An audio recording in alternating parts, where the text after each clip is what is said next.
On behalf of the Department of Medical Education, I welcome all of you for the series of workshops on new normal in medical education.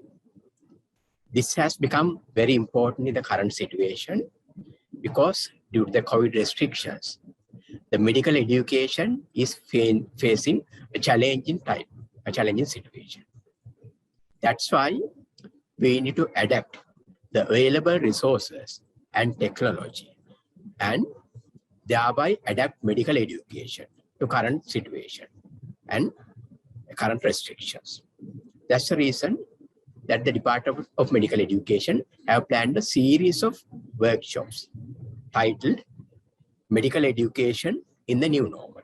Our first workshop is related to how to make a lecture, an online lecture, interactive and engaging, because lecture being one of the commonest and most commonly utilized teaching and learning activities in the faculty.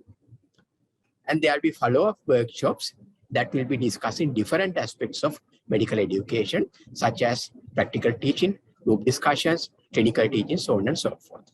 So today's workshop will be on how to conduct an online lecture interactively and in an engaging way. And basically, during this workshop, we will be discussing different aspects of online lecturing, and that will be mainly related to our experiences. So during the workshop, we'll be reflecting upon our experience and we'll be discussing with all of you, share the experiences and learn from everyone to how to improve our online lecturing.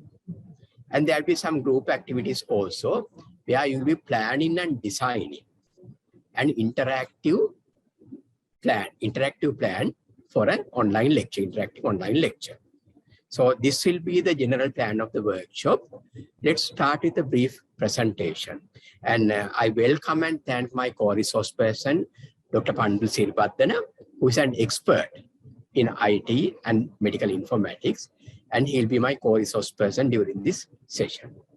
Let's start with a brief presentation and discussion, and after that we'll be moving into a hands-on session and clarifying various issues that are related to a practical aspect, like the practical lecturing process. Okay, let's start with the very brief presentation. The objectives are basically that we need to effectively utilize the available technology. Secondly, plan an interactive online lecture. Thirdly, design instructional materials that are appropriate for an online lecture. And finally, how to conduct an interactive online session. So they will be our objectives. And regarding the first objective, because we should be able to utilize the available resources effectively, because in our setting, the state of the art technology may not be always available. So we have to see how we can utilize the available technology. That is basically effective use of video conferencing, and then what are the IT requirements we need, and how can we effectively use the audio visual facilities that we have. Let's take one by one. Now, during this workshop, we'll be taking the Zoom technology or the Zoom application as an example, because that's the most commonly used application in the faculty. And most of the basics are common to all the video conferencing applications. However, we will not be going into the basic details of Zoom application because we are very sure that all of you have very much experience related to basic aspects, like how to mute and unmute your microphone, stop and start in the videos, raise hand feature, okay, chat feature, sharing screen, breakout rooms. We'll not be going into details during this workshop because all of you have done that several times and very much familiar. However, if any of you are not familiar of any of these features, you can either ask from the chat or maybe you can contact us later. But during this time period, during this session, we'll be going into more details about the practical tips which you can use to improve your online lecturing. Okay. So we'll not be going into these basics, assuming that you are very familiar with these very simple and basic features of the Zoom application. And like desktop sharing, so on and so forth. However, again, one practical tip to start with. When you share your desktop, especially when you do a lecture, definitely, most commonly, you will be sharing your desktop with a PowerPoint presentation. One tip that we can give you is, since you are sharing your PowerPoint presentation, before you start your session, make sure that your PowerPoint presentation is open. Make sure that your PowerPoint presentation is open and it is ready to be shared. Otherwise, what will happen is, if you are going to download that PowerPoint presentation from your email, or if you go into different folders and search for them, all these will be very visible while you are sharing your screen. And that is not something that we want to have. So if you want to share the screen before you start your presentation, okay, while you are waiting and preparing for your presentation, make sure that in the desktop, your PowerPoint presentation is open. And even you can put it that into the slideshow mode. That is fine. And while you are in the preparation phase, share it once and stop sharing. Share it once and stop sharing before others join it. That means next time when you start your sharing, it's ready to be shared in. Okay, there is one question coming up. Chiranti, you have raised your hand. You can comment.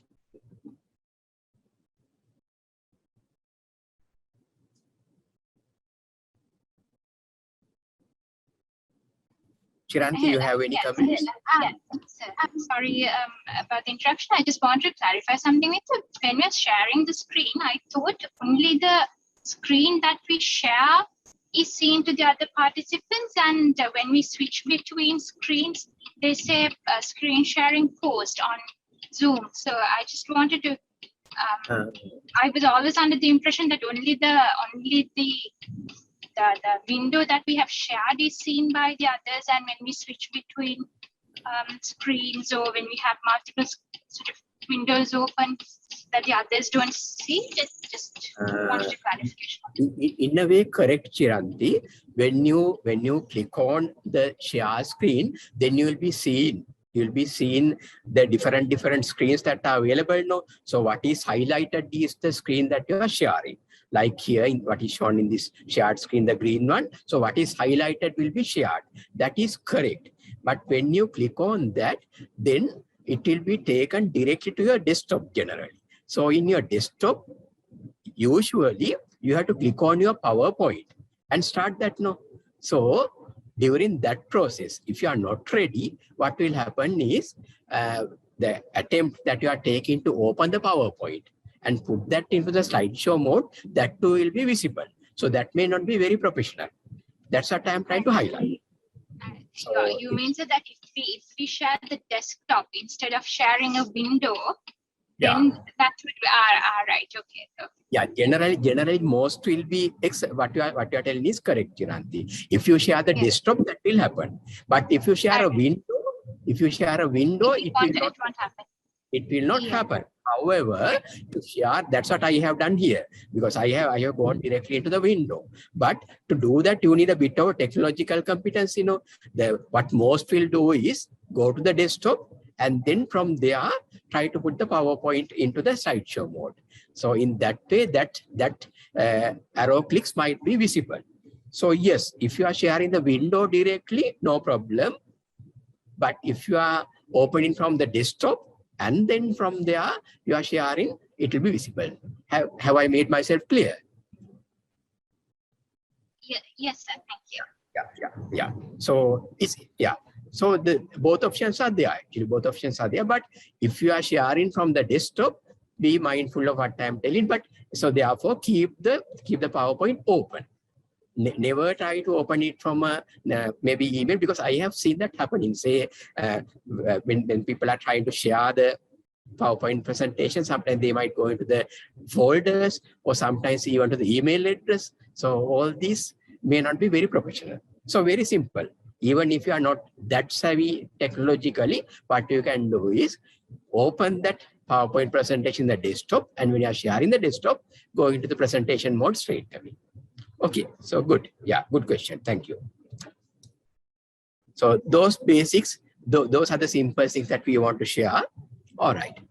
Then in the video conferencing application, there are different roles like the host, co-host, panelist, and the participant. So obviously the host have all the rights, basically all the rights in conducting the meeting and controlling the other participants, and co-host also have similar rights. Panelists are also, they have more privileges than participants. For example, they can share screens, they can share videos, documents without asking for permission. So there are different roles, and you need to be familiar with those roles and be familiar in how to assign the roles as well. Yeah. So that also we are not going to go into details because mostly you are familiar with most of these functions. Yeah. Very important that technical requirements, you should be able to optimize the technical requirements before you start your session. That's very, very important. Okay. For example, always designate a co-host or an alternative host, because if something goes wrong, then there is another person to at least to continue the session. So having more than one host is always a desirable thing, because you need a lot of support during this session, and also as a safety and backup. And also very important, everyone may not be having ideal video quality or the audio quality. So you need to adjust them. Again, when you open your Zoom application, okay, when you open your Zoom application, you can see this cogwheel kind of sign. When you click on that cogwheel sign, then it will open a window that will take you to the settings. Okay? So this also has to be done. This also has to be done before you start your session. For example, you can increase your output volume, okay, and input volume, and sometimes you may be in a place that sometimes there may be some sounds coming up. In that way, it may be possible to change. It may be possible to change some of the external sounds and minimize the external sounds. So all these small things will help to improve your presentation. Similarly, video also, you can optimize to the lighting quality that is available. Okay, so before you start your session, go to the settings and optimize the settings that are available for the presentation and the facilities that you're having. Okay, I think again, this is a simple thing to do, and we will not be going into hands-on at this moment, but if you want, while the workshop is going on, you can try yourself with your Zoom application, whether you can make those changes, like whether you can change your audio settings, video settings, so on and so forth. Yeah. IT arrangement, we need a very good internet connection, because you might have heard many times, experienced many times, when a presentation is made, if the connection is poor, then the presenter's volume or the voice is really not very pleasant. Okay, it's dragging on. So always make sure that you have very good internet connection. Something like a wire connection would be ideal. And if the connection, if you're not sure about your connection, have a backup connection as well. And it would be a good practice to join a little early so that you can check all these and make sure your computer is connected to power. Okay? Because don't rely on battery power, because if you don't remember that the batteries are low, then midway of the presentation, your computer might go off. So those small IT requirements and reasonably powered computer, all these are very important. Yeah. Dr. Pandula, if you want to make any additional suggestions while the presentation goes on, you are welcome to do so. As an IT expert, would you like to add anything here, Pandula? Nothing major, sir. I think you covered most of it. Yeah, thank you. And at any point, if you want to add the technical part, you can always do so. Sure. And any other participants, you can interrupt at any time, because this need to be a workshop and not just talking. Yeah. So let's go on. Good. Yeah. Try to join early. Find a quiet place without interruptions and background noise. Okay. Ideally, have a plain background. Okay. We will see what are the reasons. Ideally, have a plain background, not cluttered. Okay. Maybe white wall, or maybe a plain colored wall is very important. Okay. Not something like that. Not something that has a lot of interruptions and disturbance. Okay. This is not what we want. Sometimes we would like to use virtual backgrounds. Okay. Here also I have used a virtual background. Luckily it has worked here. Okay. Usually you need a green screen. Okay? Usually you need a green screen. But some computers, because of their settings, even with a plain background. Now here I'm not using a green screen. Okay, I'm joining from the boardroom, and we are using plain wall, so not a green screen. Chaturi, yes, please. Yes, thank you. Coming to the backgrounds, I was thinking, Prof. Indika, now the background that we see you is also like it's our faculty premises, Yes. but still then we cannot see you properly with the background. Exactly. I mean, yeah. So like, it's kind of disturbing. When we want to listen to you, this backdrop is disturbing, basically. Just wanted to comment on that. Yeah, it is very rather pixelating, isn't it? The backdrop. Yeah. Yes. Yeah. Okay. Yes. Yeah. So we'll go into these details. Yeah. About the virtual backdrop. So here also now, when I say I move my head like this, again it's pixelating. And so one reason may be that we haven't used the green screen here. Yeah. Now. Dr. Pandula, can you explain what do you mean by a green screen and how, because you are using a better one, perhaps. Yeah. So Pandula, you are better equipped to explain. No, it is just to say that, I mean, the green screen, obviously green and, the plain colors are the ones that you use in video, videography, in order to, if you're planning to apply a background, it's always best to have a single color in the background, and green is the preferred color. And Zoom also has that effect, and with a green screen it can define the person, it can contrast the person from the background, and it will not pixelate, as you indicate. But I think the most important thing now, why I kind of turned on my video, is just to, I'm at home, and this is my kind of the best place for me to do the session, and it's in front of a window. And so if you are doing it in daytime, if you have your window in front of you, that will clear off most of the pixelation that you see when you have a virtual background. So I just turned it on just to show that there needs to be a light source in front of you, and with that you will be contrasted with the background, and that will help in maintaining quality. Now if I kind of close the curtain and make it darker, now you can see that now I'm also appearing a little bit darker, and now it's less contrasting. But when I remove the curtain, the lighting will help me to appear better. So that's one way of improving the video quality. So over to you. Yeah. Thank you, Pandula. So Indika, this is Indu. Can I ask? Yes, please. Yeah. Actually, now I feel that now that Pandula showed it very nicely. The light source should be in front of you, which makes it more appealing to the viewers. But now, when you have something behind as the backdrop. Now, in Pandula's case also, it was very nice. So now, when you have something behind, always you get attracted to that. So is it advisable to have something plain or something with light? lines or something like that, so that you don't really concentrate on the background. Yes, it's always best to have a plain background, and perhaps something that is sometimes what happens is that if you want to represent an organization, then you have a logo or Logo. something related to that. For instance, I will change my background into sometimes it may appear differently. Now, so for instance, now this is one.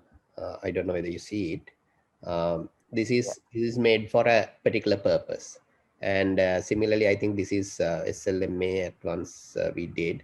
Not to say that it may be the best at any time, but you can design your own. So what I usually do is before a session, I make about 4 or 5 backgrounds and try to see which one will contrast me better, and it may depend on the speaker's clothing, the lighting of that particular place, and so on. So it is always best to double check with multiple backgrounds and then select which one fits you best, and give your speakers, if there are multiple resource persons coming, give them also the option to choose if you wish them to have a backdrop, so they can choose the one that fits them well. And because that will depend on many factors like the clothing, lighting, and so on. What you said is correct. It's always best to have a plain background. We are just showing off, so Yeah. So, It's so very now nice. we have It's very shown. nice, Pandula, actually. It's very nice. So you get, sort of attracted, and, and your color of your shirt and the background, everything matches. Thanks. Okay. Okay, now you can see I have changed into a plain background.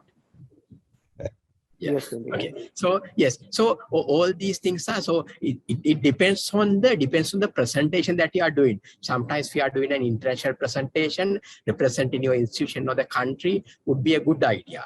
And now here in this presentation also, initially I want to give that faculty feeling to those who are joining from outside the faculty. So that's the reason that I have used that virtual background. But having said that, there are many things. Now you can see what are the reasons, what are the things that you need to consider before you select a virtual background. Yeah. So green screen is ideal because that would make your virtual background better.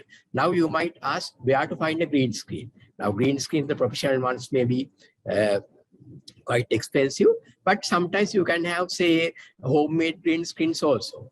Pandula, any ideas about homemade green screens?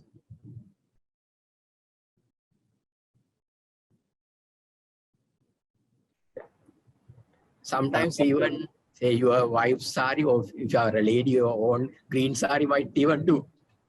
Yeah, but then it's very difficult for us to do that sometimes, because when we try to make it, the light in front will create shades, and that's sometimes what it tend to do is ultimately you don't get the same effect as you expect. So when the light source is good, you may use anything, I suppose, but yeah. And also the wall need to be plain without ridges and anything. The wall has to be plain. And sometimes you can use, like, say, the demi papers that are available in the bookshops. That's also maybe a cheaper alternative.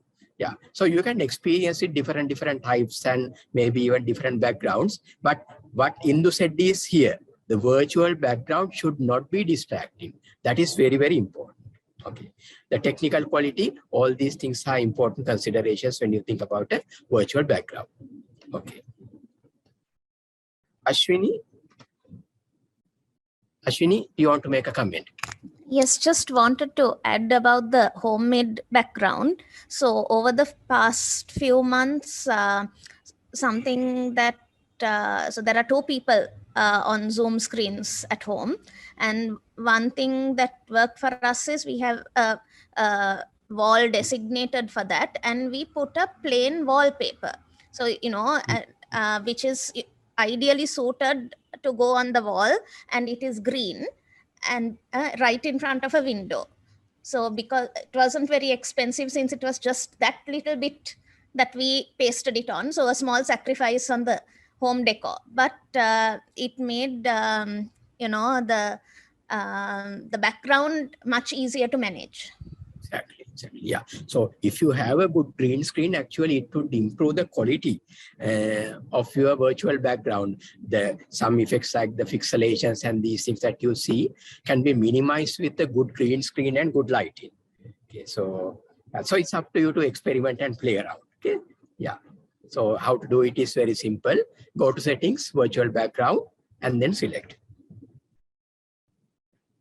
Lighting is very important. I think Pandula has explained it very well. Okay, good lighting, very, very important. So there need to be good lighting on your face so that you can be seen clearly. Okay, and you should avoid sitting your back to a window, bright window. Okay, because there's a backlight, and also avoiding lighting directly on your head. I'll tell why it is. And also the worst thing you can do is forget about all the lighting and depend on the lighting from your computer screen. Unless you want to be seen as a character from a horror movie, don't do that. So good lighting is very important.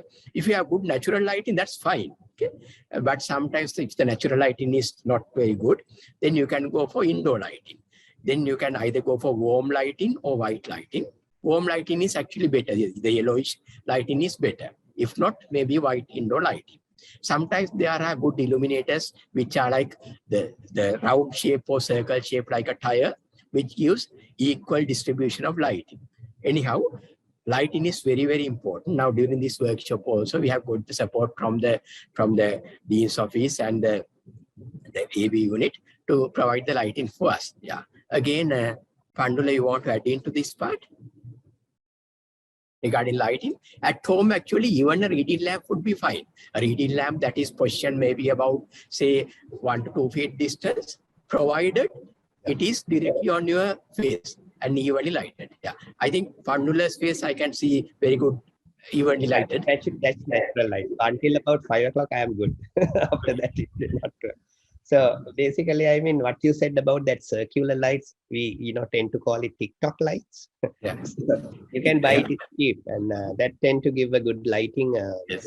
with regard to it illuminates the area consistently. So that's important. Very important. Very good. Yes. Yeah. Okay. Here we learn from our mistakes. Yeah. Now you can see the virtual background. So now I am not using very good lighting here, and there's backlit from the the outside window, and there's no lighting on the front. So this is not very good. Okay. So this was some time ago. You can see the overseas resource persons actually they are using appropriate backdrops, appropriate virtual screens that are suitable for their skin color and the environment, so on and so forth. You can see the Australian resource person using an appropriate one. So it's not very too contrasting, not similar also. So there is not that much of pixelation. If you take the other person, maybe from Singapore, I suppose, the virtual background is quite matching to his hair color and also the clothes that the dress that he's wearing. Because if it was if the background was on blue color, then it would have been like a floating head. That's not good. So you have to really play, like Pandula said, you have to play around with the backgrounds and see what is most appropriate. Now, out of those, the Singaporean and the Australian ones seem to be quite good. And here, I don't think I am using the proper technique. So again, you have to learn from your mistakes. Okay, let's see. What has happened to Puasela here? Any guesses? He hasn't aged by 2 or 3 decades. No. What has happened to him? It's a lighting, I think. It's the lighting. Which kind of lighting? Probably directly on the forehead and... Not really. Actually, lighting from above. Can you remember? Above, I suggested never use lighting from above alone. Because if you have been to say SLMA auditorium, there are 2 lighting sources. One from above and from front, other one directly above. This time what has happened is, now this is not Asaila's fault, he was making the presentation, but the person was controlling the lights, has switched on only the top lighting. So the light comes directly on your head, not on your face. So that is why this effect has happened. Okay, there's one question. Okay, yeah, there's a greeting only. Okay, good. So, yeah, so you can see why lighting is very, very important. Appearance, again, very important. Try to use formal appear. Now, previously there were jokes going around that your top part should be fine, but then the bottom part can be anything up to shorts or whatever. It's not the case, because there may be situations that you need to get up, so on and so forth. And also having the formal attire or the official attire that you'll be wearing for your work would give the perception or the feeling that you are really even though you are working from home, you are really with that environment. So always go for a formal attire, especially if you are doing a formal presentation like a lecture. Okay, formal attire. Sometimes you might want to use makeup. I mean, this is not like talking about the appearance and niceties, so on and so forth. But makeup might have a place, especially if there is artificial lighting. Then some kind of light makeup will have a place, because then the reflection from the light would be minimized. But it should not be position or standing position. What's the best way for an online lecture? What do you think?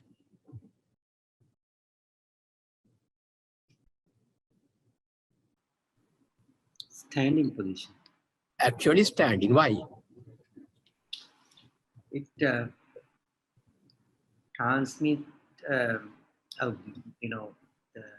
body language will transmit. I mean, when you're doing a lecture, you want to convey your body language, the hand movements, okay, and the facial expressions, okay. So all these things are important, and it gives you more confidence when you are standing up. It gives you more confidence that you are doing a formal presentation or a lecture. So, I mean, sitting in a chair on a chair is very, very comfortable and very convenient. But if you want to make your presentation effective, this should be this.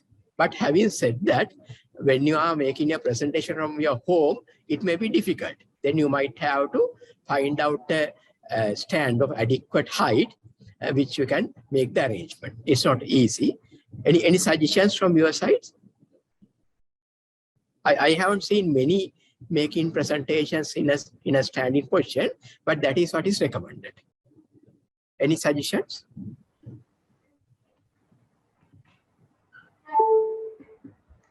Pandula?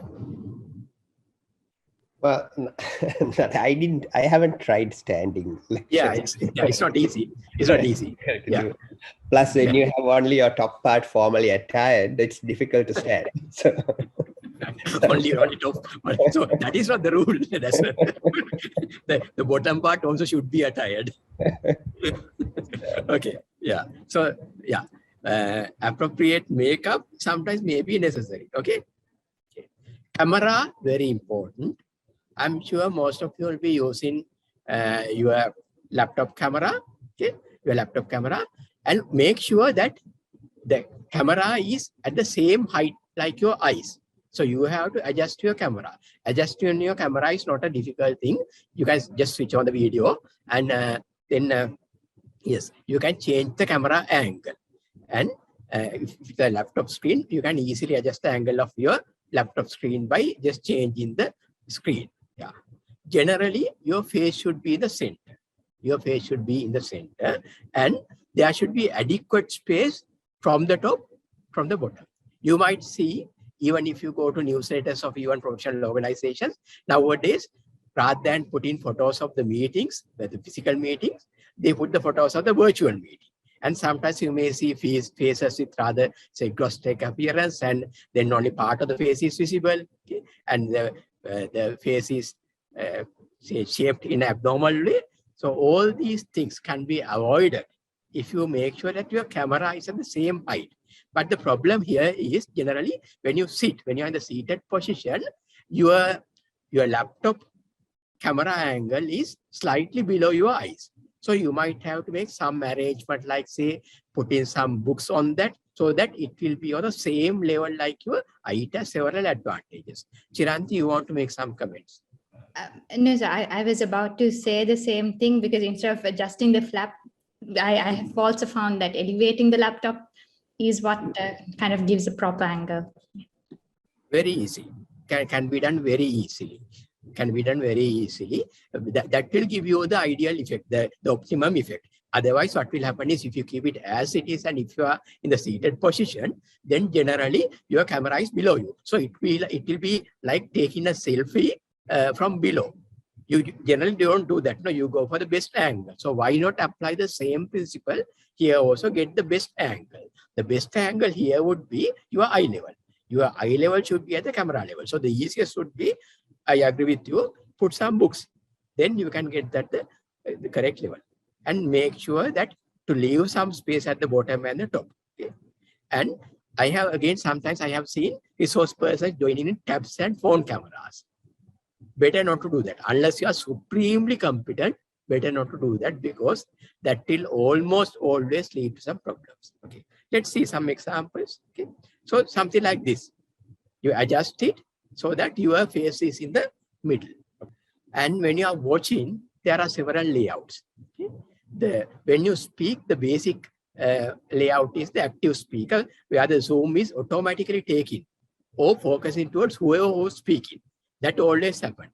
That's why when during a presentation, all others need to mute their microphones and only the speaker, and others should be muted only when they are speaking. What happens is, otherwise, unless you are sharing screen, the Zoom will be automatically focusing. Or the gallery view, okay? Or the minimize view, or the side by side. These are the different views that you can have while going through while watching the presentation. Okay, so this doesn't depend on the presenter. Okay, these are the different options that the viewers can take. Okay, like this. Say active speaker. This automatically happens in Zoom. So the large video window will be focusing on the current speaker. Okay? So this is always available. So like this. Now here you can see there's good video quality, good lighting quality. And when the speaker is speaking, okay, then Zoom automatically focus on this. Now I want to show this to you to show the higher technical quality even within Zoom. Now this was an international conference that was conducted using Zoom application as a platform. So with proper technology and proper resources, you can reach very high levels of audio and visuals, because definitely this looks much better than I am. Okay, so these technologies you can use and employ very easily. Pandula, you want to make any comments? Yeah, just to add that there, I mean, here we have combined Zoom with several other technologies. So correct, very that correct. must be said, because some of the labeling, the logos, and sometimes even streaming was done separately, but ultimately it's projected into Zoom. So there's a little bit of back-end processing going on before coming in. Lot of processing, lot of expertise. You are correct. You are correct, Pandula. I mean, this is how we have conducted several hybrid conferences last year. As you correctly mentioned, there are many other requirements coming in, like the good video cameras, professional video cameras, good lighting, then the software has to combine all these together, like the Zoom input, camera input, audio, all this together. And it is actually like a TV production. It's like a proper TV production. So this is not something that we will be able to do during our day-to-day lectures, definitely not. But hopefully, if our AV unit and the faculty get more facilities, probably we can up the quality and standard of our presentations also. It needs a lot of work, but I think faculty also has some of the resources and the software that are required. But definitely it needs a lot more work and a lot more technical expertise. If Dakshita is there, I think he can make any comments. Can't see him. Or anyone from the AV unit are there, they can make comments. Same here. So you need a lot of other things for this kind of. Now here also you can see the main speaker view, and then the other participants are appearing like a strip in Zoom. So it's a combination of everything, and ultimately delivered through the Zoom application. Okay. So gallery view up to 25 participants. Okay, and the participants can basically click and drag into desired order. So this would be very useful if you are taking a group photograph. At the end of the conference, if you want to take a group photograph, this would be very useful. Yeah. Or you can minimize. You can, while listening to a presentation, you can even minimize and maybe attend to other work also. That's also something that is possible. Yeah. Side by side. Okay. That also could be something present. Now, what I'm here seeing here on our TV screen is a side by side layout where one side would be the shared screen, other side would be the presenter view. And generally in Zoom, when you are viewing, when you view side by side, the presenter's video will appear very small. However, if you want to see it enlarged, it's a small matter of, there is a separator line.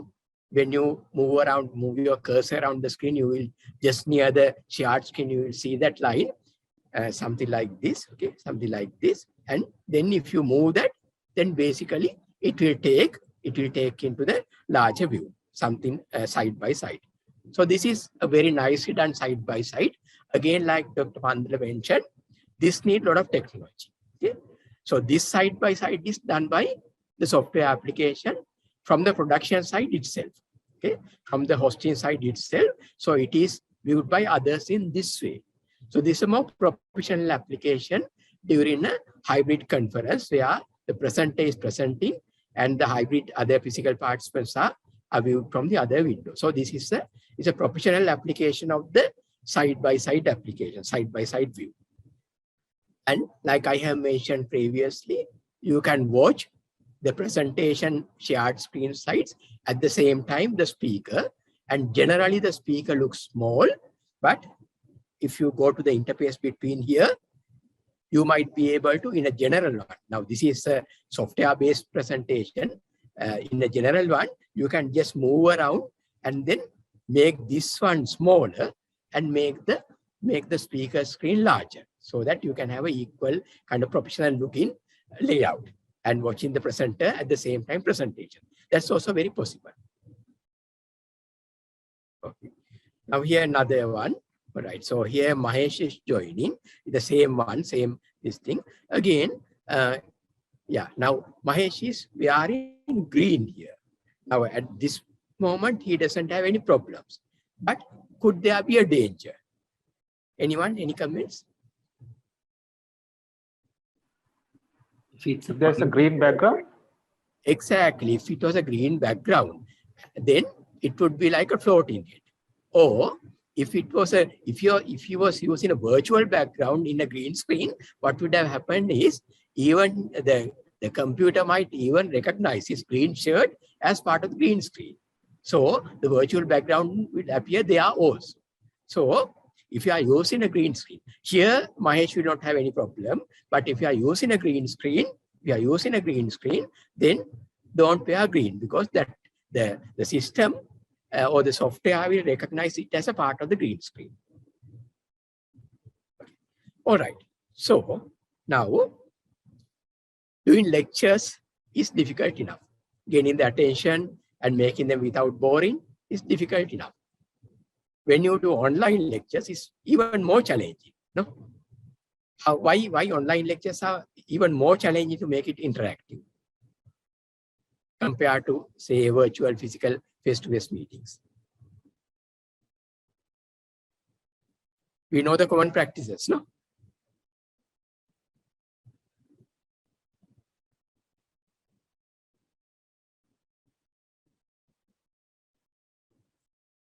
Why they are very difficult, more challenging to make it them interacting and engaging?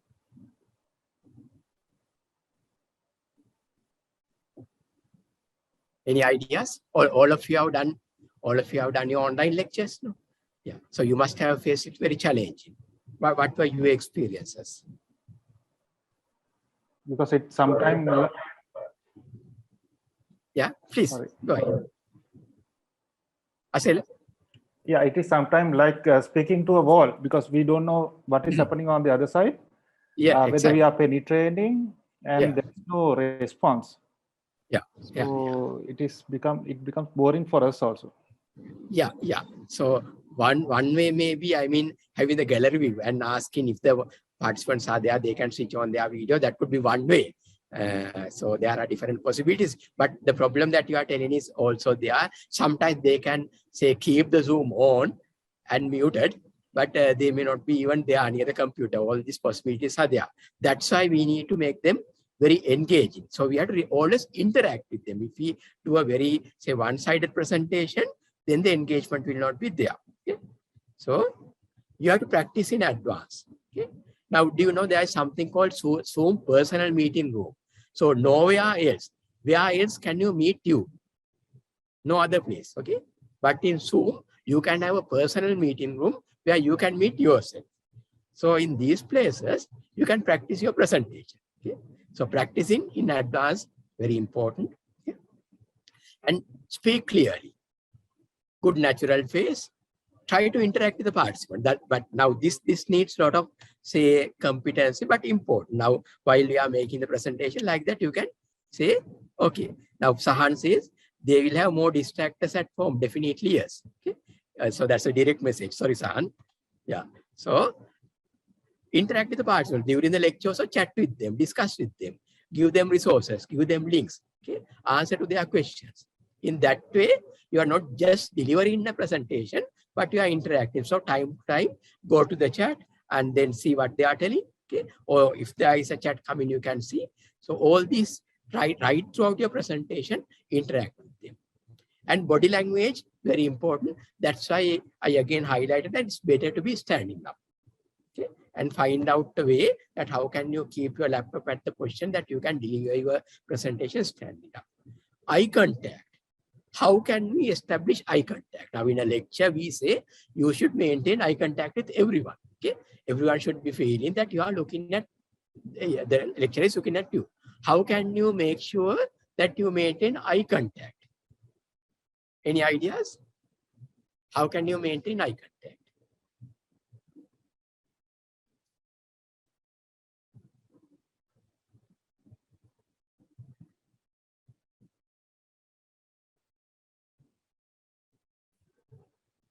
Any simple trick?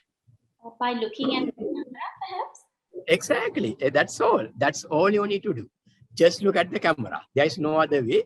Just look at the camera and hope for the best. Okay? Because there is no way that you can see their eyes. No. So yes, correct, Marty. That's the only way. Always keep looking at the camera. Okay? Don't look at, say, papers and other things. If you want anything that any kind of support material, keep them also at the same line like camera, not in another place. Otherwise, you will not be able to maintain eye contact, because in this kind of one, even the others are not switching on their videos. Still, it is very important for them to feel that you are talking to them and maintaining eye contact. So that is very, very important. Okay. Yeah, can I add something there? Yes. What tend to happen is that we like to look at ourselves. So when we do our Zoom sessions, we tend to look at ourselves. And now, for instance, now I'm looking at the center of the screen. I don't know whether it will be apparent. I'm looking at the center of the screen. Now I'm looking at the camera. And whether this, whether that made any change or if it is very minute, never know. But what we try to focus is now I'm actually looking at the screen, the slides or whatever that is there. So we may have to do a proactive attempt at looking at the camera during Zoom sessions. And sometimes some of the laptops, the camera is not actually on the top. It's actually on the bottom of the screen. And that kind of is a very, very difficult thing. And most of the laptops will show when the camera is on by having a light. So if you look at the light, then that will also help. Yeah, very, very correct, Pandula. I mean, it is very subtle actually. I mean, because when you say that now we are looking at the camera and now you are looking at the center of the screen. Yes, I mean it may not be perceived by directly, but the feeling that we get that whether this person is looking at our eyes or whether this person is looking somewhere else, that perception comes. So that is very subtle. That's very subtle, but what you are telling is very correct. So I think here we need to be very deliberately, very purposely focus on, the camera. It's not easy. Now here, for me, even though I'm not perfect here, the job here is very easy for me because Kalpa has very kindly set kind of the video on the television monitor just behind the camera, So therefore, I don't need to look at my computer screen to see what is there. So that is very easy. In that way, I can easily maintain my gaze straight away onto the camera. So these things are not easy. It's very challenging. When you make this online presentation, try to keep it very simple, okay?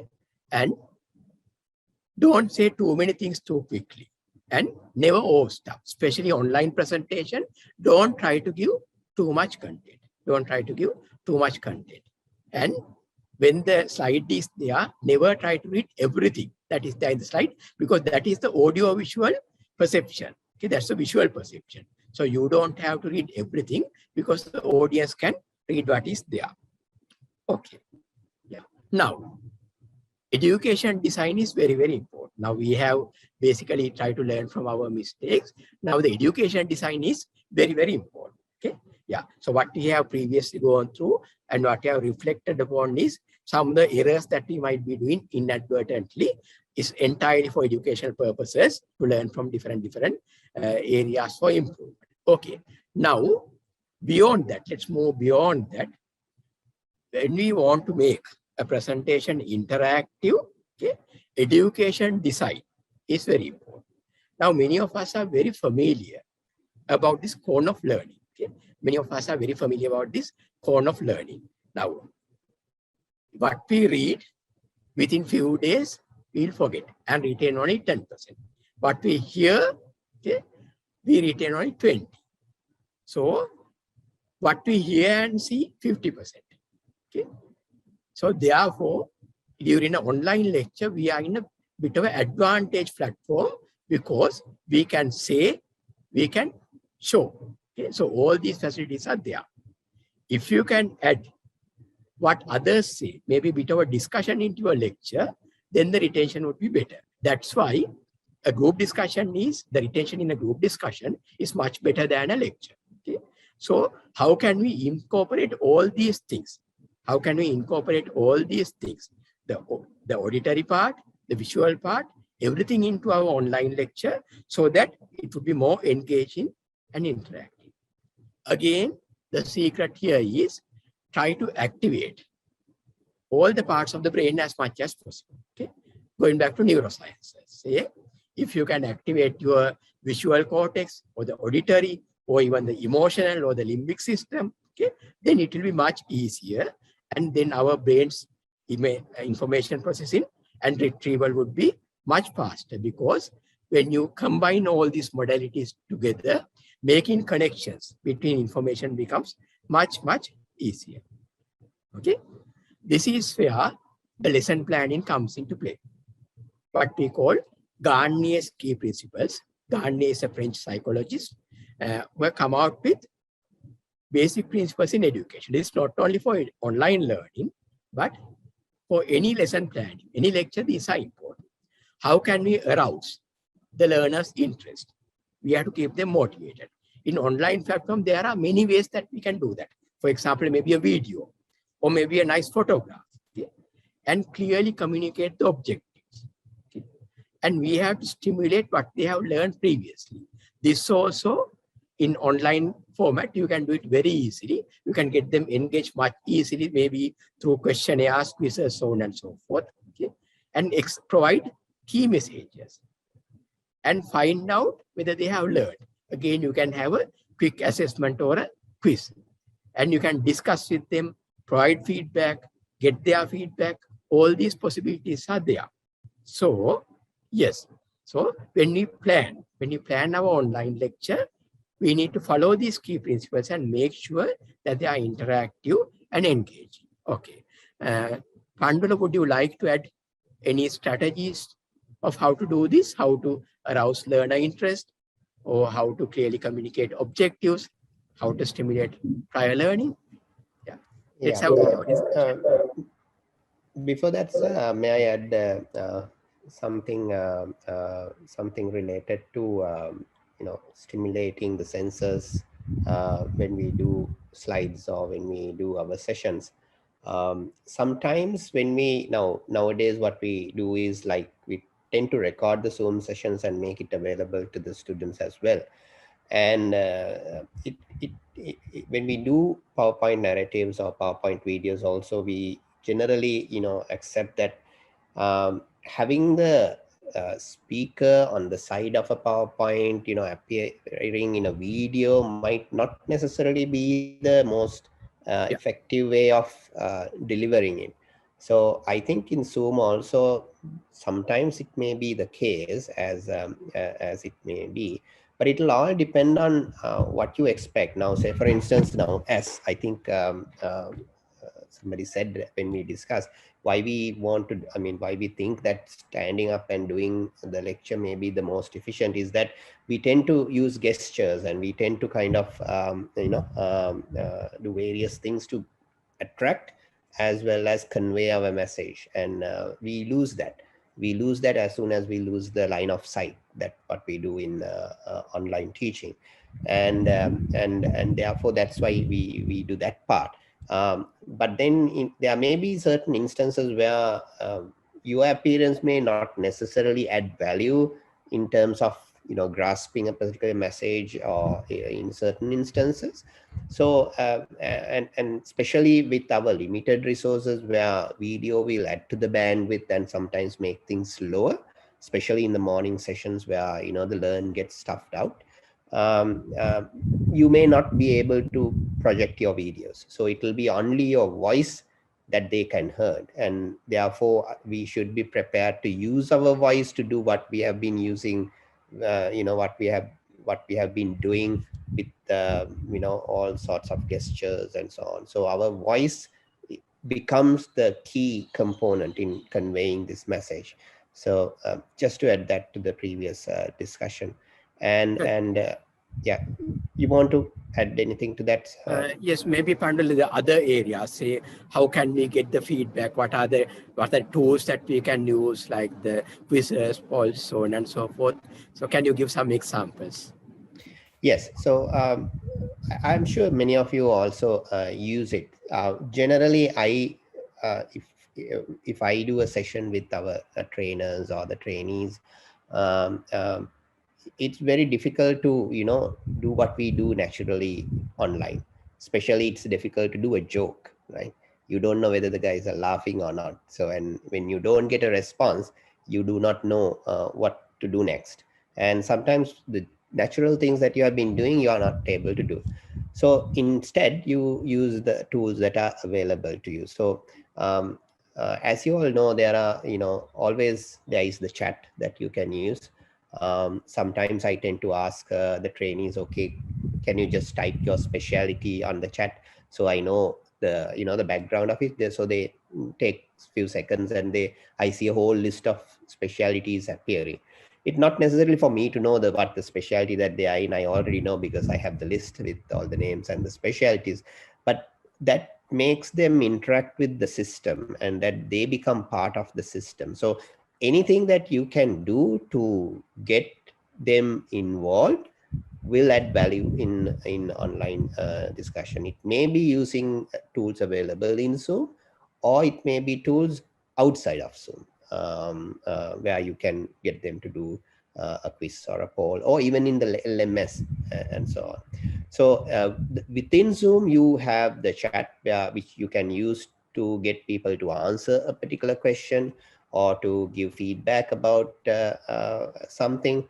But the most important thing is that you have to give time. So if you say, okay, how can we, so let me put this question to you. What sort of ways that you have used to arouse the learner's interest when you do Zoom sessions? Can you just type what you have done in a single sentence in Zoom?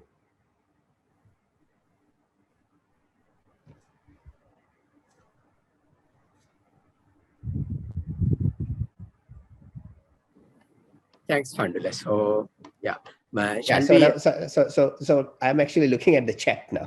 Yeah. So now things one are is coming coming up. on. Yeah. Yes. Somebody said use the video clip. Use a video Great. clip. Yes. Yeah. Zoom polls. Zoom, Okay. yeah. Very good. Yes. Anything else?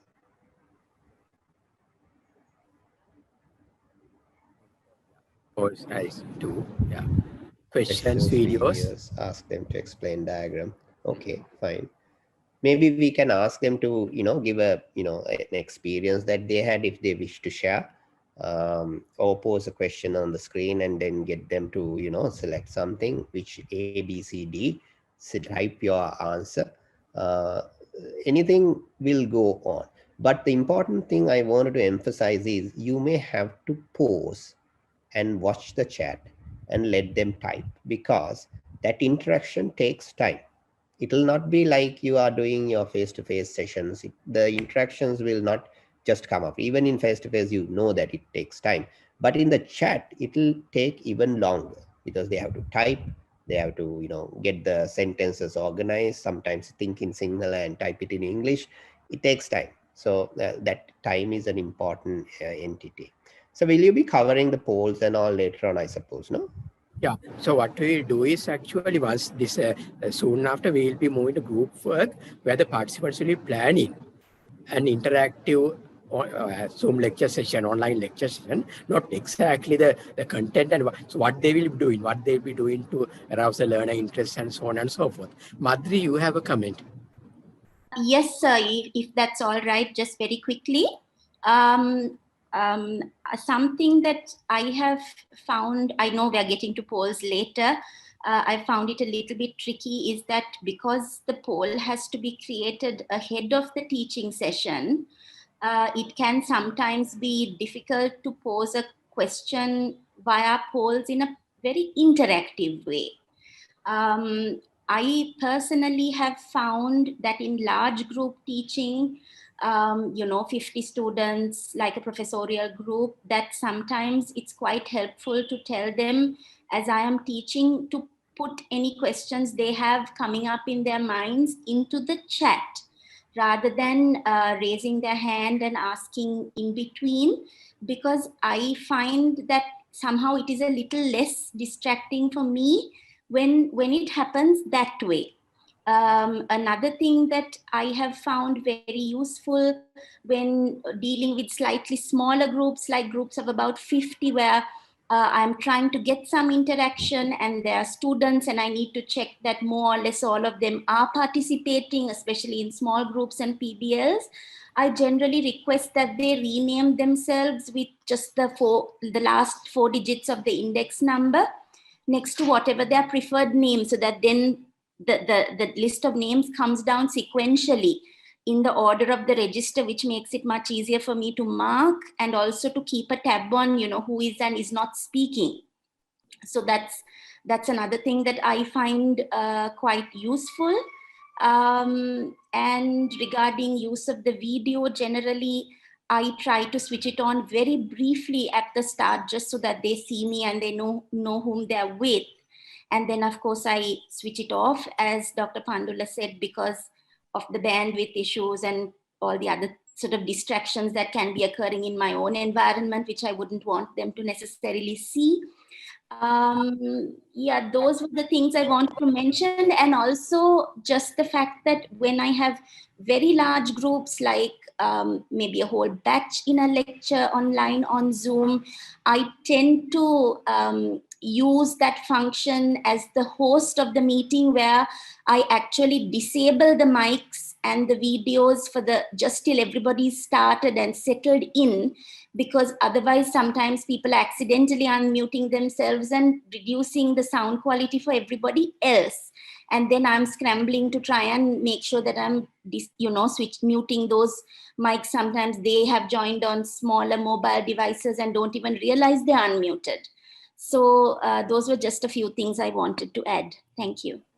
Correct, Madhuri. I mean, all these are very contextual. It depends on the context that we are working on, and there's no hard and fast uniform rule how you should conduct online lecture. Also, everything that you have mentioned is correct.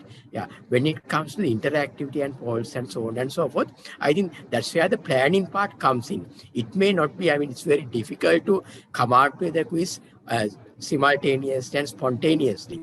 So that is where you need to design your lesson well in advance. So that's what we'll be doing in a little while. Pandula, you want to add into that? Yeah, something with regard to doing the session as well as following the chat. It's very difficult because sometimes you don't tend to notice there is a message in the chat, and that will be done. So it's always good to have ground rules where the questions will be answered and so on. Another thing that you can do actually is to have a student or two following the chat, and you can probably take turns in this instance. Everyone may not get the chance, but let the students themselves summarize and pose questions, one to collect everything, and then later on develop that discussion on behalf of you. So you are actually making them also interactive. It may work well with a smaller group, but even with a larger group, sometimes it may be helpful when you have a deputy who's looking at the chat. So that also will be a option that you have. Correct, Pandula. I mean, even though one of the ministers said that one person will be able to conduct online class for whole country, I mean, for a single teacher to conduct one class is not easy. Actually, ideally, you need few people, someone to support and host, so on and so forth, because you need to be really, really competent to manage the hosting part and the chat part and the conducting. I mean, you can do that, but you have to be really IT savvy and very, very competent in these to conduct all these things together. So correct. I mean, it's not an easy thing, it's challenge. So those are the skills that we need to develop. Yeah. Madhuri, you want to make another comment? Sir, I just wanted to ask you what your views were on sort of slide, PowerPoint slides and backgrounds and things, because having followed a series of lectures personally as a student, my observation was that because we are viewing these slides now on an electronic screen, that much more nuance and detail in the background was clearly visible without detracting from the slide. And essentially, back in the days where we projected via a projector, multimedia projector in a lecture hall, and we were very careful to keep the contrast very high with the words and the background, and to have the background very plain and all of that. I felt that maybe when you're actually using Zoom, your slides can be a little bit more interesting or a little bit more colorful, because they are still very clearly visible, and depending on your device, either you're seeing it on a full laptop screen or you can enlarge on your tab or phone and so on. I was just wondering what your views were on that. Yes and no, Madhuri. I would still say message is what is very important. I mean, we have to convey the message directly, because even though the clarity, the IT clarity, true that, I mean, the information technology and the Zoom application, that will give you a lot more facilities compared to some physical lectures. That is correct. But having said that, they have to get that message within short time. No, even here also we are changing slides in the same speed. So in that way, I suppose, yes, you need to keep your slides interesting, correct? But you should not necessarily complicated, because you have to give the message simply. Yes. And online learning, I think the attention span is even lower. So therefore, there's now Chiranti, you say they prefer a white background. So that is something that is recommended in most times, because again, I mean, the noise of the information, that's also we need to avoid. We have to focus on the message that we need to give. Pandula, you want to add? Oh, Chiranti, anyone? That's what I feel. I mean, keep it simple. Make it interesting, but keep it simple. I also think so. Although what Ramanthi said is right, because now we are looking at it in a digital screen, there is more facility for us to do certain things, which will add color and contrast to it. But all will go with this theory of cognitive load. And that basically refers to the amount of information that we can hold at any given time while processing certain parts of it.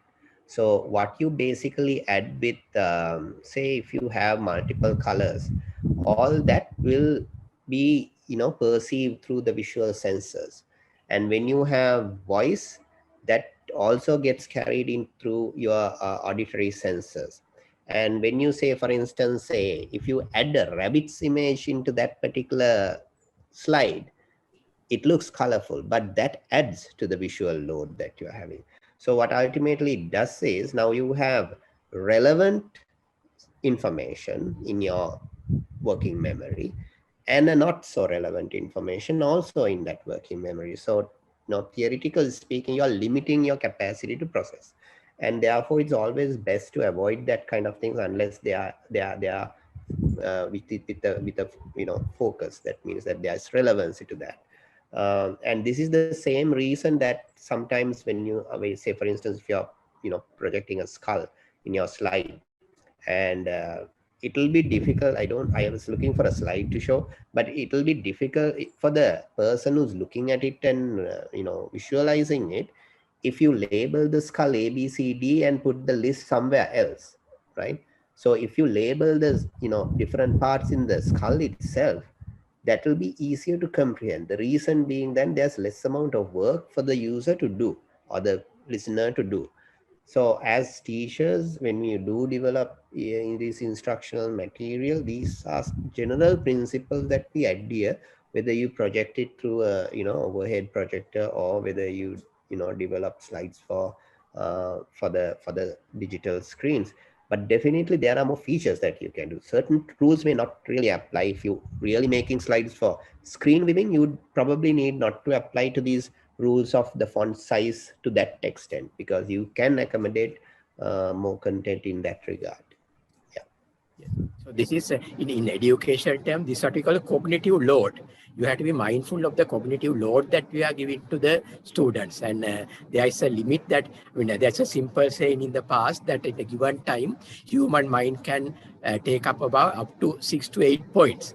That was something that was pointed out long ago. So the cognitive load is very important. So therefore, I think keep the message very clear. Chiranti, you also want to make a comment? Yes, just one thing about the background is it was actually feedback that I got from the students, because I have been using earlier. I used to use black backgrounds with white or yellow letters, and in one of the formal feedbacks, they had said that they prefer the white background. So because of that, I switched. And the other thing what I found is that a lot of our students still use mobile phones even to sort of join in Zoom lectures. So I always try to keep the number of points and the sentences really small and the letters as big as possible. And about using, I don't know whether it's sort of correct or not, but about using images and things like that, I sometimes tend to use images when I, for example, ask a question and whether I want them to really apply something, a basic principle that I've described before. I sometimes use emojis of a person thinking or a question mark or something like that when I want to evoke that kind of a reaction from them. Correct. Yeah. And now you said that most of them are using mobile screens. Yeah. Another key rule is, even when you are making slide, keep it simple and keep the text limited, because sometimes you have to be mindful that if you keep your sentences very long, they may be cut off from the screen. So all these simple practical things are there. And what you said about the white background, so that is what recommendation says actually. The general recommendation using the video conferencing needs to go for a white background, because there's enough color can be added in other ways. General recommendation is to use a white background. That is correct. So we need to follow these, the different educational principles. And then the FAIR principle, where we have to give feedback in many different ways, in the chat, or maybe by asking quizzes and activities. So all these things are very important, and relevance of what they are learning. All right. And when it comes to relevance, especially when we are in the medical field and in medical education, a clinical case scenario. A case scenario or a story to start with would be an ideal way. Could be a video, could be a photograph, or could be even a written case with pictures. So this could be something to generate generate interest and give the relevance. Yeah, Joel, you want to make a comment? Yeah, so this is about the white background. For the general presentation also, do you recommend white background? Not exactly, Joel. It depends on the situation. It depends on the lecture hall that you are using.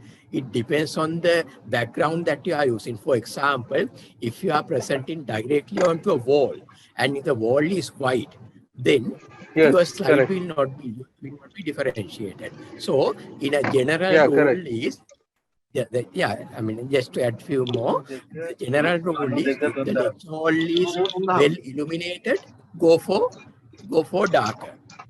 If the lecture hall is dark, go for white background. And it depends on many other factors. So you have to match all these things. Even your attire, sometimes you might have to consider. So it's not always the same. It depends.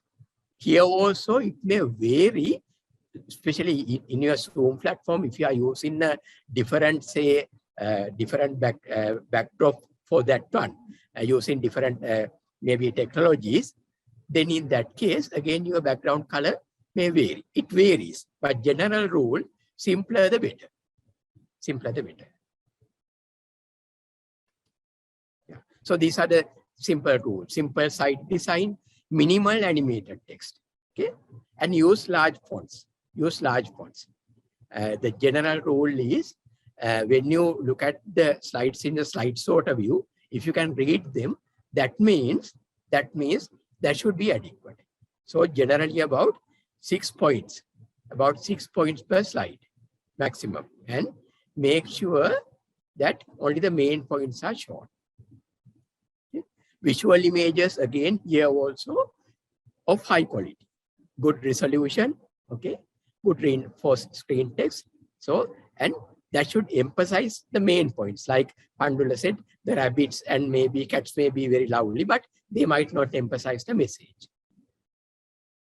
Research presentation, again, whenever possible, go for graphs, not tables. Whenever possible, go for graphs. But having said that, that too should not be New York skyline timetable kind of graphs, because in an online presentation, especially within the limited time available, the information that can be grasped is very limited. Okay, I think we have come to the end of the time that is allocated. We want to have a group activity session also, but with the time that is there, and we had actually very good discussion related to those. So before, yeah, I have a slide that I can show, if I may show. Please do, yeah. So, just one. I mean, apart from the group activity, maybe we'll omit the group activity because we had a good discussion and clarified our doubts. So maybe we'll spend next 5 to 10 minutes maximum to clarify further doubts, and also, Dr. Pandula, you can provide your inputs. Over to you. You can share your screen. I seems to have a bit of an issue sharing. You may have to stop, so I don't know. I'll stop sharing. Lost. Yeah, you can. Seeing my slide section.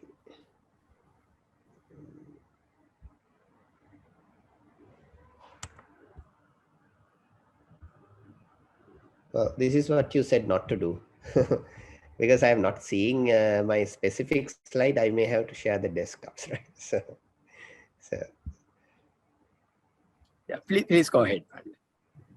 Yeah, I'm trying to say, but I recently upgraded my thing, so it seems like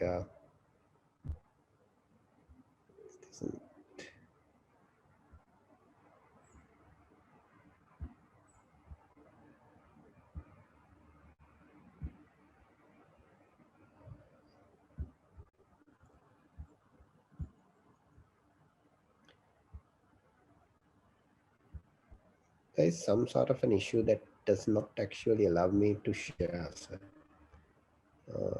not sure whether it's due to the Zoom or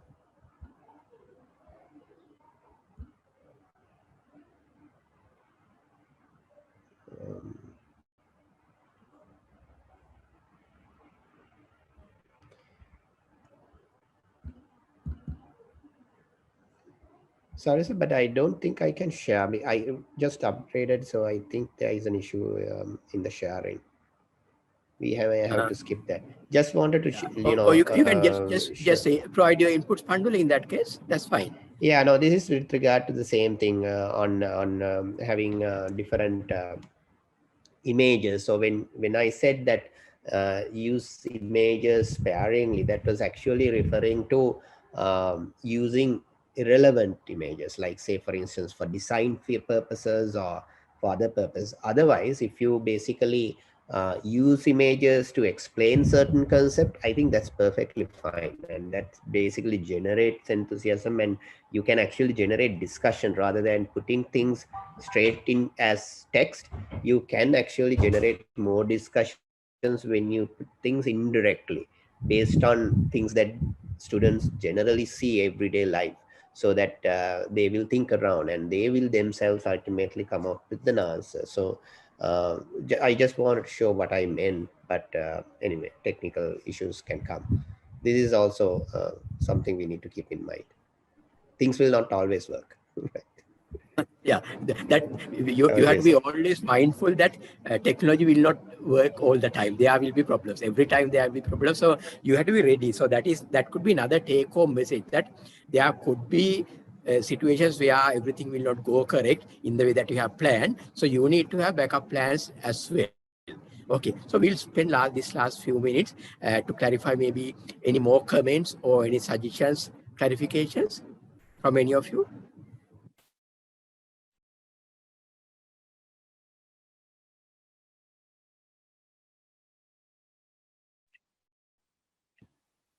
May I ask a question, please? This is Please, yeah, please go ahead. Sir, I have never shared or played video clips in my Zoom teaching sessions, simply because I've not been sure that they wouldn't get stuck, etc. Could you advise on that, or is there a way to sort of pre-run it? I don't know, with just myself in a meeting to see if it works, or it's something I wanted to do and hesitated to because I've not been sure of how to do it. You can use videos, but you can use videos. You can embed them into your PowerPoint, or you can directly play them. Both are possible. Or you can play it from a link. All these possibilities are there, and it will work. Only thing is, I mean, beforehand, if you do it and try it out, that would be great. But it's doable. Pandula, I think you can provide more technically sound advice. Yes. So videos, it's best if you're doing a PowerPoint, embed the video within the PowerPoint itself. So that's the easiest thing that you can do. Otherwise, you have to go back and forth and do it. If it plays on your desktop, it will play in, it will appear on your Zoom as well if you are able to share. So there's no worry in that. But the only worry is that there may be a gap or slight delays in terms of how the video play. It will not be very smooth as you see it in your own desktop. So there may be slight, jumps the viewer on the other side might see, but always you can, it won't be that much of an issue.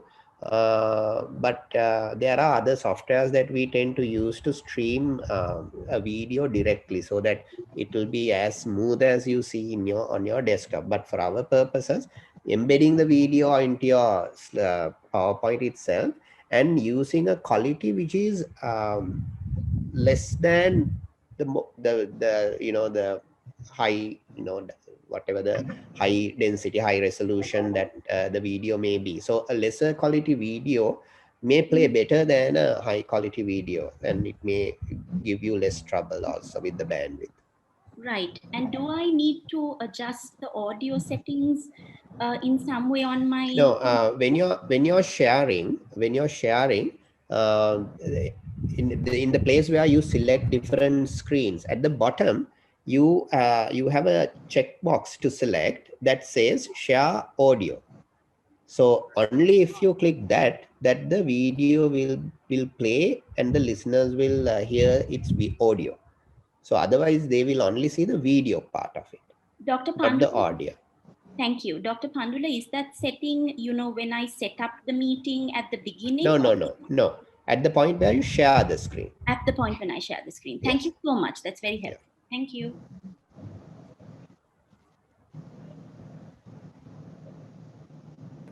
Ashwini, you have a comment, no?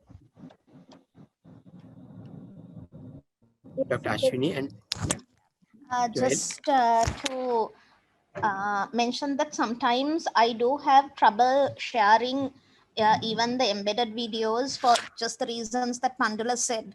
So as a backup, what I do is, if it's a video that's available on YouTube, I have the link available as well, and I copy it onto the chat box rather than have it on my slide, right? Because the students can't click the slide and go to the video, but they can copy it off the chat box or click it from the chat box and access the video on YouTube. And then I say, okay, you've got so the video is about 5 minutes or 2 minutes or whatever, and I say, okay, take 2 minutes and watch this video and we will discuss it once you're back.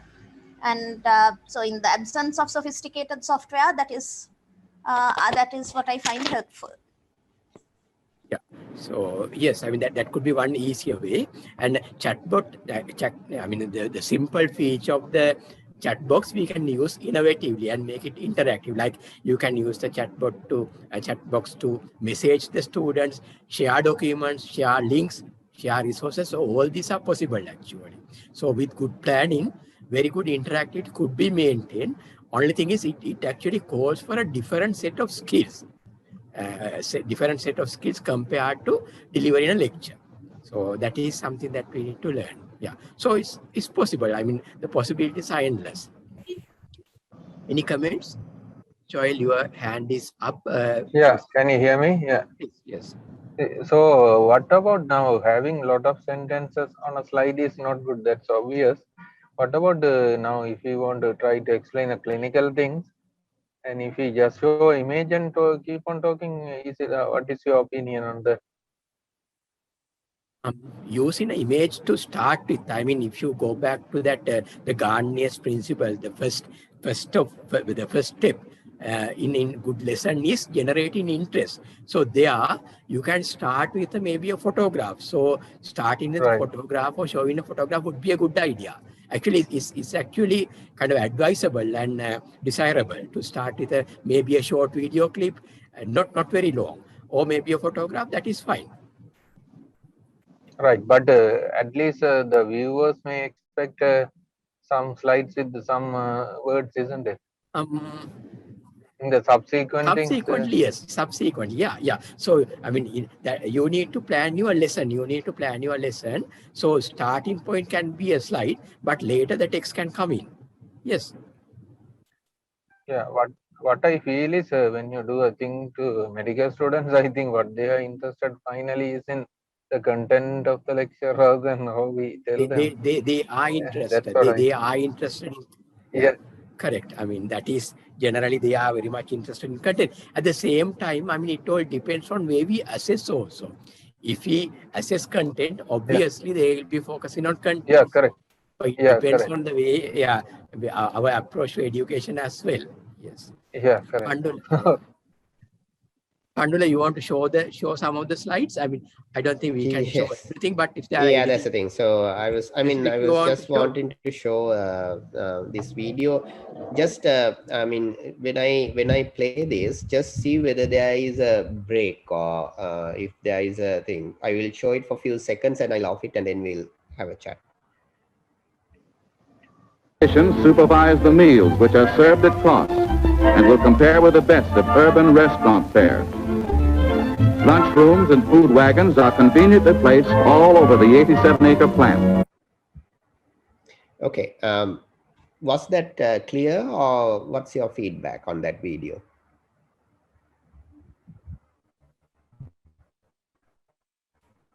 Ashwini says there are breaks, the lag time. It breaks, no? The video breaks and there's a lag time also.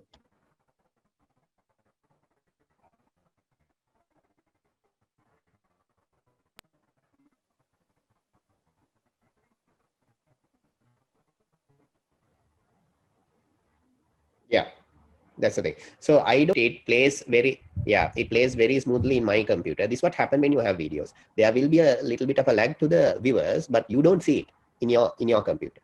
Generally, when you have a quality somewhere around 720, or HD, that should work fine. But even then, you will have these breaks noted. So the only way to do that is to stream the video directly as a stream through Zoom. That's doable, but for that you need an external technology to do that. And with that, of course, it will be very much clearer and very effective. The other, some of the things that I was talking about in terms of content previously.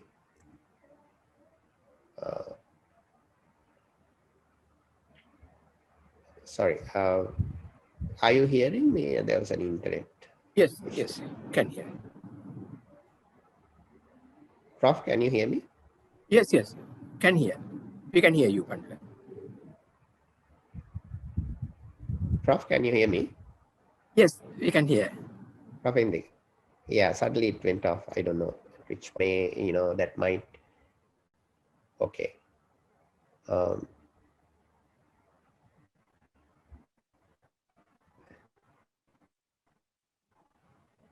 Can you see this particular slide? You are starting to share screen. There's a delay, but we have started to share the screen. We can see that.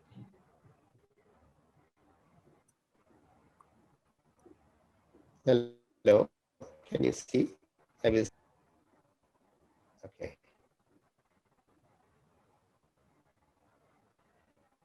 So you're seeing these two frogs, right?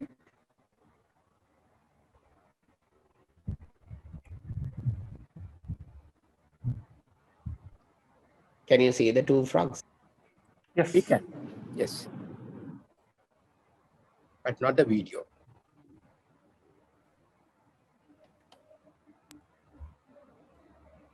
Right. You should be able to see me better, I suppose. See the screens better now.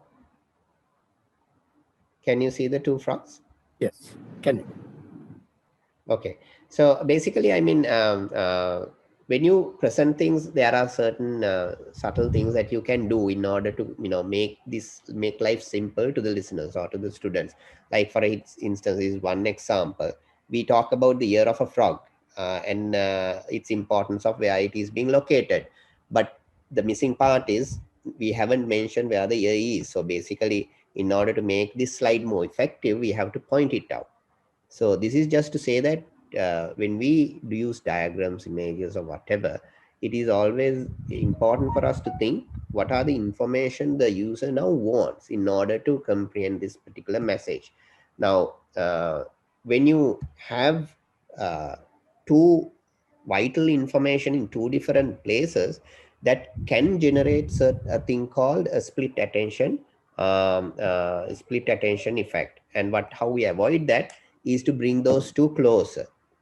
So similar things can be done in our slides also, and that's why we tend to label things close by, although it can be cluttering. Now, this is one example where we number and then put the list on the side, but it is more easier when you mark it on the image itself. So these are the things that you can do to minimize the cognitive load and thereby help the users. Question is that you position them in an appropriate way that it gives a message.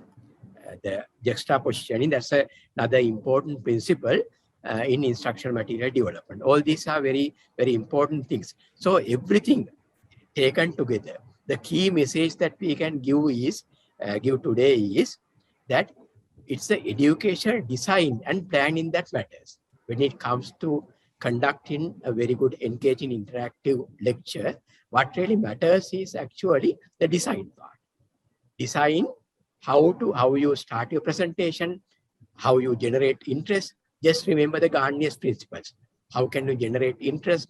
How can you provide what are the objectives that are expected?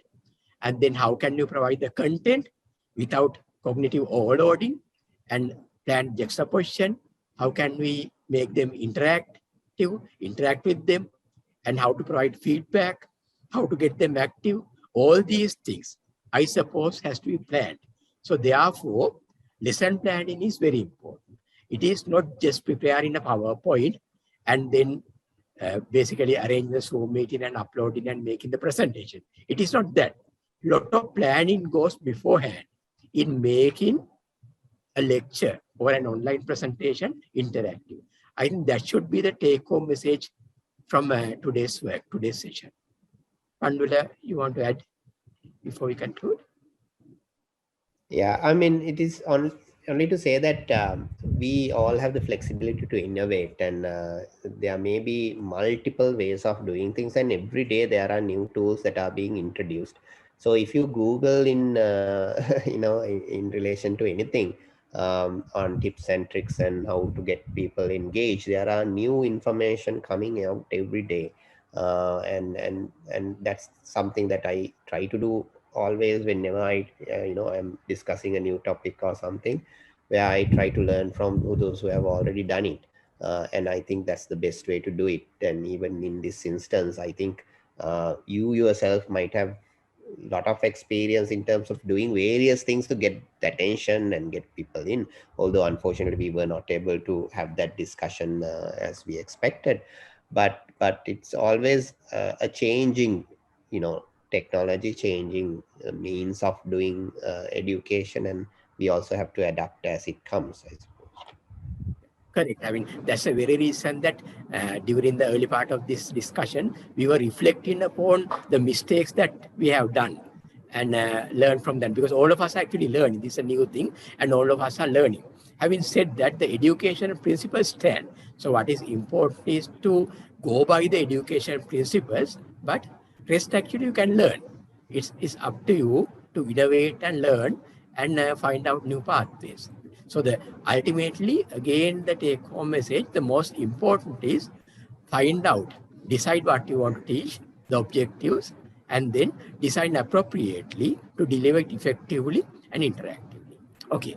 With that, we come to the end of this workshop, the first workshop, and this will be followed up by a series of another workshop also. And I thank all of you. I thank all of you for this very active presentation. And everything that we have discussed today are educational purposes only and for our own development.